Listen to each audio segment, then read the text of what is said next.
Next, we're going to look at how to stitch the flowers on. If you look really closely, you'll notice that the flowers are a little bit oval. They aren't perfect circles. And you just pop them on the felt where you'd like them to go. I like to stitch the flowers on first, finish the thread, and then add the beads separately, because then if I'm happy with the flowers but I'm not happy with the beads, I can remove the beads without taking off the flowers. To stitch the flowers on, I'm going to use a single strand of the lighter blue thread with a knot on the end. I'm going to bring my needle up somewhere in the middle and then bring it down quite close to make a small stitch that will be covered by the bead. I also recommend doing anchor stitches on either side of the flower by just peeling up the flower and doing tiny stitches on the blue felt. Having the anchor stitch means that you won't lose tension and the flowers won't go kind of floppy because you're going to have loose threads on the back in between each flower. To get to the next flower, you're going to travel the thread on the back. Bring it up in the middle and take your tiny stitch. At this point, you want to make sure that you don't pull too hard because the shape will buckle.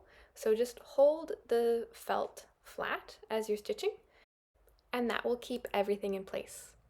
So you want to take a tiny stitch in the middle and then do an anchor stitch on either side of the flower to lock it in place.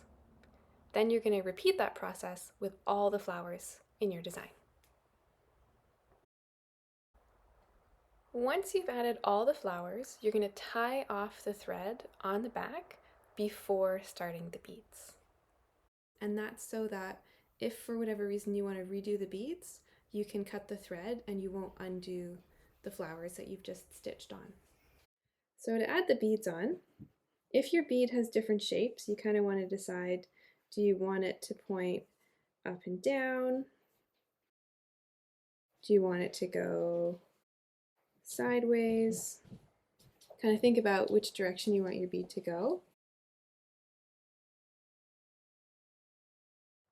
I'm thinking up and down. So I'm going to bring my needle up, then I'm going to add the bead to the needle, and I'm going to bring the needle down below.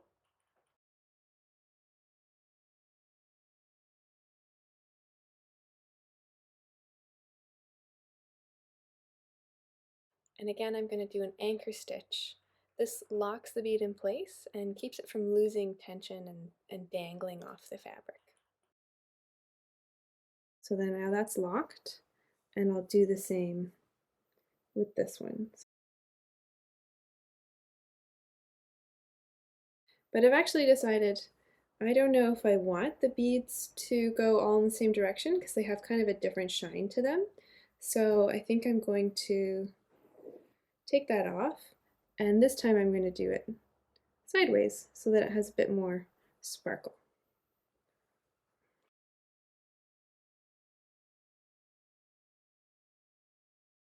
And then this time the bead will go, oh, it's getting a little twisted. And this time the bead is going in this direction. So we've got one bead going this way with the needle working like that, and one bead going this way. That's cool. And then I'm going to have a little anchor stitch just to lock that bead in place.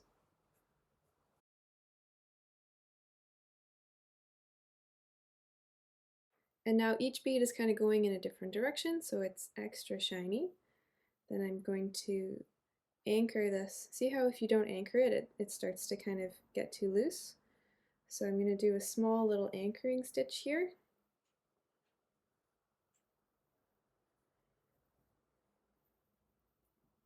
So that's secure. And then I'm going to tie it off. And that's how you add your beads and flowers. The main things you want to remember are to add those little anchor stitches in between each one and really think about what direction you want your beads to go in. Do you want them up and down? Do you want them side to side? Or do you want, like in this case, to have beads at all different angles so they're really shiny?